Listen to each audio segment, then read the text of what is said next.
आम का वृक्ष रसमय होता है।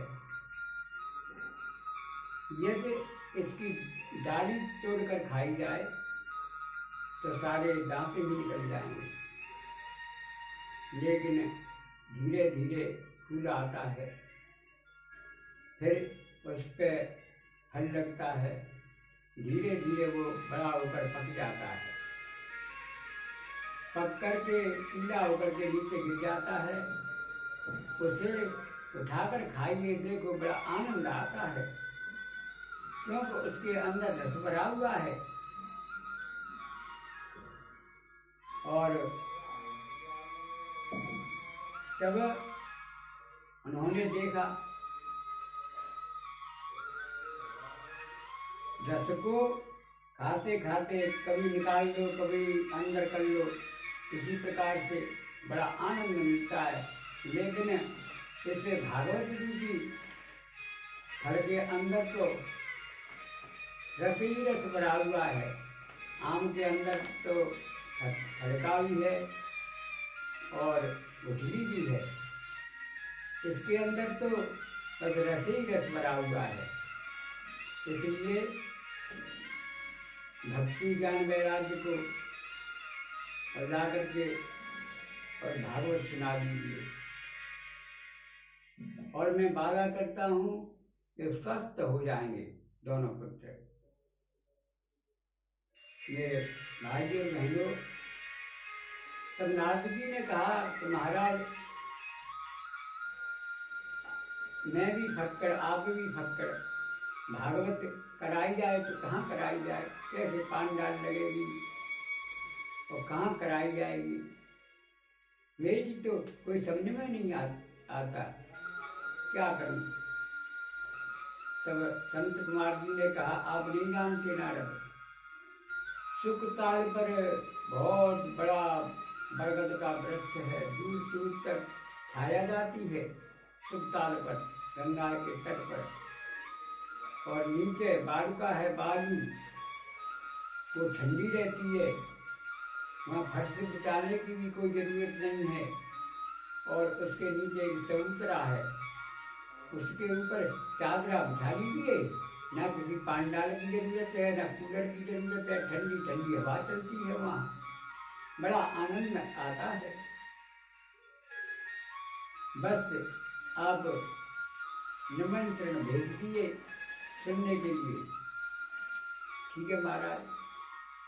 अब नारद जी ने चारों तरफ ढिढोरा पीट दिया कि भागवत होगी, ज्ञान और वैराग्य को सुनाने के लिए आप सब चलो।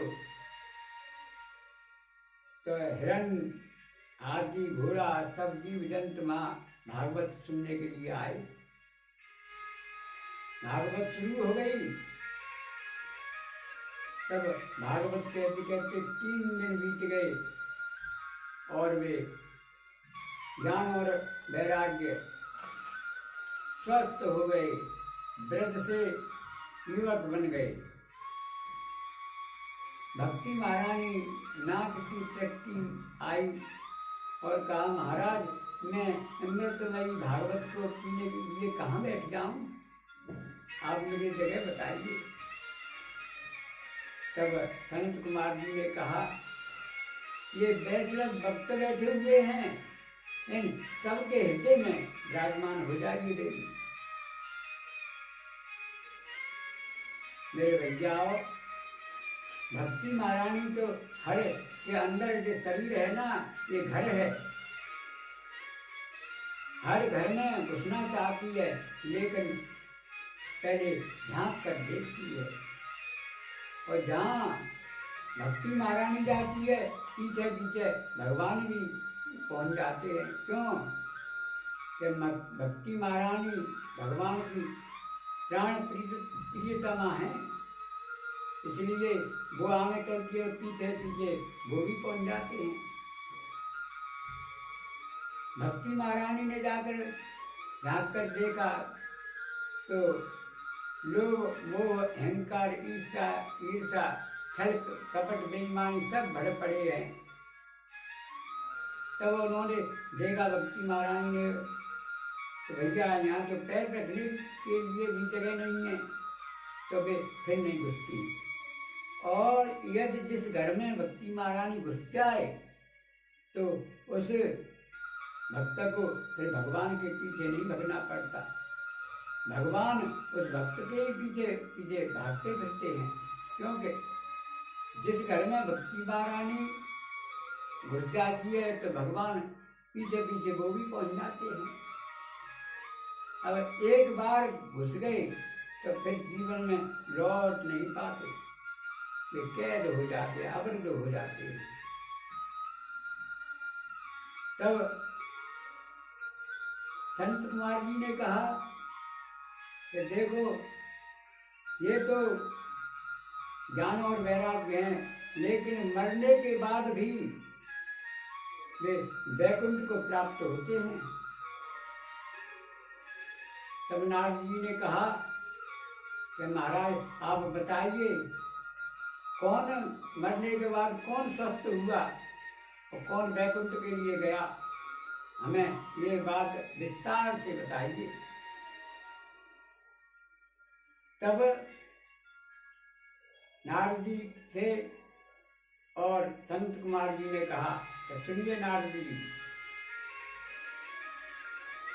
एक गांव में एक आत्मदेव ब्राह्मण रहते थे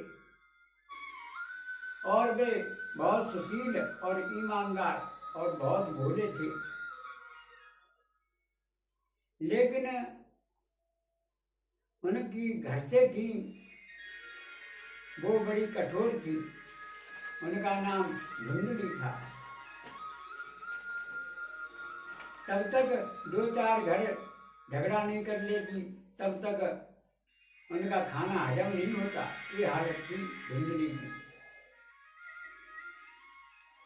लेकिन आत्मदेव ब्राह्मण निर्वाह उनके साथ में कर रहे बेचारे, दुखी होते होते।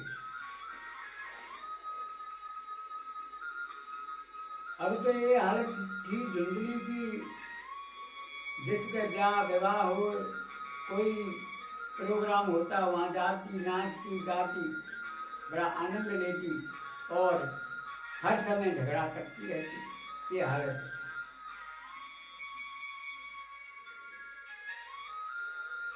तो आत्मदेव ब्राह्मण बहुत परेशान थे उससे। धीरे धीरे बहुत समय बीत गया, लेकिन कोई संतान नहीं हुई। और आत्मदेव ब्राह्मण के यहाँ एक गाय भी थी, वो भी बांझ थी, उसका भी कोई बच्चा नहीं हुआ। और एक तुलसी का वृवा था, तभी वे तुलसी का वृवा लगा के वो सूख जाता, ये हालत थी। अब तो गांव के लोग घृणा करने लगे, सामने पड़ जाते आत्मदेव ब्राह्मण, तो वे लौट कर खड़े हो जाते मुँह फेर कर। ये हालत देखी तो आत्मदेव ब्राह्मण ने कहा कि भैया ये क्या हो रहा है, मुझे देखकर कैसे मुँह फेर लेते हैं। तब उन्होंने कहा, आप ब्राह्मण देव हैं, आप जानते नहीं, आप के कोई संतान नहीं है, आप निर्वंशी हो, आपका मुखारबंद देख करके और हमें अन्न तक ग्रहण तक नहीं होता, इसलिए हम आपसे दूर हो जाते हैं देख करके। तब ये बात सुनी आत्मदेव ब्राह्मण ने, तो मन में सोचा ऐसे तो मेरा मरना ही ठीक है। जिस गांव में प्रजा दुखी हो उस इंसान को देखकर तो उसे गांव में रहना बेकार है। तो ये हालत देखी